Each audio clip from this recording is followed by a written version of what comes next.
Abusia ye koyenim anopenso so de obonkrata mu nsam no na yede ema wono na daily guide de obonkrata edinka kita me wo ha sey asemti a wode ato so na no pay kakraka no no wo se MPs no wo mo saba January busumi ye wo mni de to so aduonum na daily guide asembisa wo bisa ne se wo se ye be expecting more blows ana. Yeah, expecting more blows. MPs no. Omo ma ye. Ne omo awamba ba ye omo hu bia omo mra me.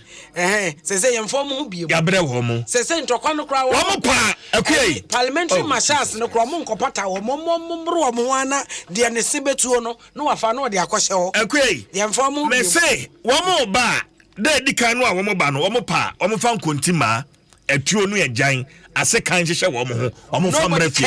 Emfa ye hu biem. Ya brewom because om krom de edi agrom wi no masa abegina say ye na ye pa achew from story no tonche na ko na ya na ebufuo no ye mfam de ompese om ye omhu bia omutumi ye say ne wo ma na de omo prokwaku enti MPs no asem no eno no ye toaso na na daily guide na ebisa o say MP 6 January 25th more blows to come no ne asembisa wo bisa na CJ so aka no de ompese om ye omhu bia wo ma na de omhu e de ye ba bi wo nye na wasan de abetodwa wo say UTAC strike no eno so eguso den ekonanim enyini wo daily guide kratafa eto so miensa ho na wakuruchire nsam na wagum ECOWAS nsunie eno wo say wo mo so asochen ya ECOWAS ese wode mamali no wo mayiri mutawe ene impode wo say ambassadors anasa bana msifo a wo mo efri ebibre mama mu ya wo mo abotena ye ewo mali nyina no ye wo mo nyina nsasa wo mo niema no wo mo nko wo mo ne mali ye twa bibia mu enti eno emu asem eno no ena fe nso so wode etodwa se eniema bi nso adwadie nso emu nsem nso so no eno nso so enyina yeyi efri honom na chese eno nso so asem sebe papa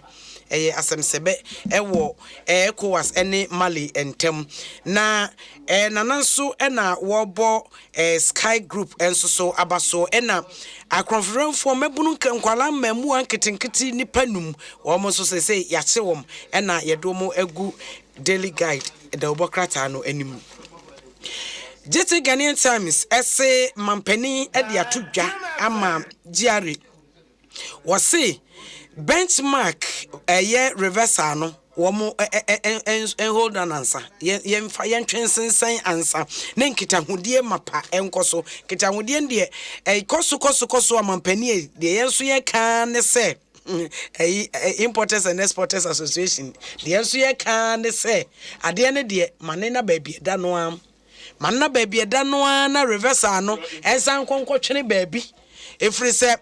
enu kwasem nie enipa didi wie no nkasa wie kesije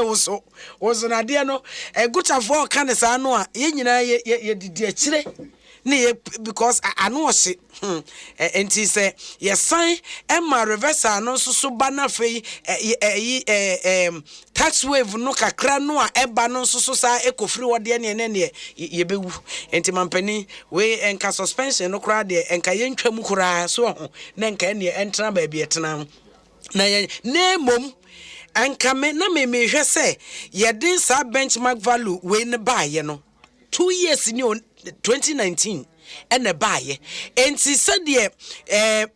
Association of Ghana Industries keke to say be better some matches no many idea you bet me ayo idea pan ammonia 2 year a dear near ye a dear na Minister of Trade and Industry yes say matches a toothpick a year simming toothpaste simming a one hampen pro everything is here a year one be and dear na ye sasa and near my young casa dear and ke raw materials you bet to me the no you bet to me ye where and I know ye tells I Ghana how Bese ben na kakre every 2 weeks bia China for no mabetna na wo mo produce local tas no ye yatum every 2 weeks wo faka ni nyina ye tutu enti yesra mampani se de wo se yentwensensen kakra no a yenye ne saa na ne ye ne saa nyina ne yebu nkompo kohwe ti se enema ne bi ho de agana ye ya betumi aye enti AGI ene ade nso enkeke ka wo ho yie na ade no ye nyina ye wo se yensa ka wo ha ye bedi akire ne ya fa wo okay mama na so de fa de bon krata na fancy na Morocco nsu ene de class ene unim mampani ase boys no enkuran ene Samo kono Ghana bedi nkunim yebedi nkunim ni de yebedi ansa na mepon no but the person